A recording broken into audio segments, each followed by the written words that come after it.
এই ভিডিও দেখা শেষ করলে মেহেরবানি করে শেয়ার করবেন। খুশি মানে কি আল্লাহর কাছে বলবো কি আল্লাহ তোমার কাছে মিলিয়ন বিলিয়ন ডিলিয়ন ডিলিয়ন শুক্রিয়া যে এরকম দুইটা বউ তুমি আল্লাহ মালিক আমার ঘরে দিছো, লাখো কোটি বার শুক্রিয়া।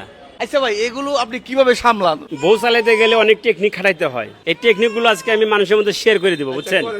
যেমন মনে করে একটা কথা আছে যে জান্নাতে একটা পুরুষের জন্য 70টা হুরপুরি থাকবে, থাকবে কিনা? তো এই দুনিয়ার ভিতরে যদি তুমি একটা সতীনকে তুমি না রাখতে পারো, জান্নাতে যে 70টা হুরপুরি থাকবে তুমি তাদের কিভাবে মেনে নিবে? আর হাদিস কোরআন তো আছে যে আপনি 2টা 3টা বউ রাখতে পারবেন যদি অ্যাবিলিটি থাকে। এই যে আপনার দুইটা বউ ভাই, যদি বাজার সদাই করেন, কোনো গয়নাগাটি কিনে দেন, তাই এটা কিভাবে কি করেন? আমরা তো সব একই জায়গায় খাওয়া দাওয়া হয়, মানে একটা ইউনিটে থাকি, একটা ইউনিটেই খাওয়া দাওয়া হয়। মনে করেন যে উনি এক বেলা রান্না করে, উনি আরেক বেলা রান্না করে। এটা রান্না বান্না নিয়ে কোনো ভাগাভাগি নেই, খাওয়া দাওয়া নিয়ে কোনো ভাগাভাগি নেই। প্রিয় দর্শক, মুরব্বীরা কয় যদি কাউকে ধ্বংস করতে চান তাহলে তারা দুইটা বিয়ে করাই দাও আর ইলেকশনে দাঁড়া করাই দাও। আসলে এই কথাটা কি ভুল না ভাই? সবার জন্যই ভুল না, সবার জন্যই সঠিক না। আপনি এই যে কিভাবে এগুলা মাইনা নিলেন? তাকে অনুমতি দিছি যে আমি নিজের থেকেই মানে নিছি, এখানে আমার কোনো নেই, যে কোনো সমস্যা নেই। কোনো সমস্যা নাই। না।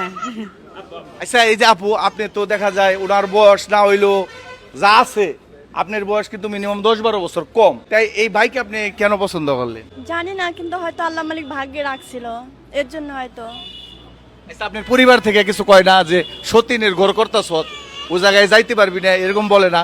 হ্যাঁ বলে, কিন্তু আমি বলি যে হয়তো তোমাদের কাছে এরকম লাগে, কিন্তু ও অনেক ভালো, মানে যে সতীন, মানে সে আমার বোনের থেকে অনেক কেয়ার করে, টেক কেয়ার করে, এদিক অনেক মানে বুঝাই, পরে বল যে তোমার যেটা ভালো হয় সেটাই করো। আমি যেখানেই যাই দুজনকে একসাথে করে নিয়ে যাই, যদি কোনো মার্কেটেও যাই দুজনকে একসাথে নিয়ে যাই, একই কাপড় চোপড় সব জায়গায় একসাথে নিয়ে যাই। যদি একজন নিয়ে যান তাইলে কি গেঞ্জাম বাজবো? না, ঘুরতেছি যখন মনে করে একসাথে করে নিয়ে ঘুরি। আরে একজন তো যাবেই না, একজনকে যদি বলি যে চলো মার্কেটে নিয়ে যাই, একজন যাবে না। তারা এত মিল। আমি একটা কথাই বলবো, যাদের অর্থ সম্পত্তি আল্লাহ মালিক দিচ্ছে, মানুষের খালি অর্থ সম্পত্তি কমে না। যদি আপনাদের পরিবারকে বুঝাইয়া আপনারা যদি মনে করেন যে বিয়ে শাদী একটা করছেন বা আরেকটা করার ইচ্ছা আছে, ফ্যামিলিকে বুঝাই আরেকটা বিবাহ করে নেবেন। কারণ আপনার জন্য একটা ভালো মেয়ে খারাপ রাস্তায় থেকে ফেরত আসবে আপনার কাছে। আর আমি মনে করি একটা কথা বারবারই বলবো যে পরকিয়া না কইরা একটা বিবাহ করেন, তাতে আপনার এহকাল পরকাল সবকালের জন্যই ভালো। আচ্ছা ভাই, এই যে আপনার বউ তো আপনার অনুমতি দিছে, যদি আমার বউ না দেয় তাহলে আমি কি করব?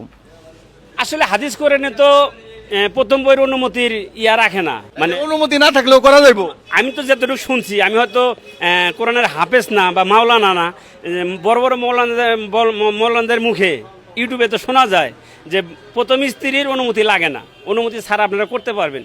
কিন্তু আমার কপাল ভালো যে আমার বড় বউ এগুলো মেনে নিচ্ছে, অনুমতি দিয়ে দিচ্ছে। এটা ঠিক কথা, ওটার কপাল ভালো। কথা বলি, এই যে আপনি বিবিটা যে পাইছেন, এর অনেকের কোটি কোটি টাকা আছে, এরকম বউ কিন্তু সবার ভাগ্যে মিলে না। তা আপনি কি এরকম বউ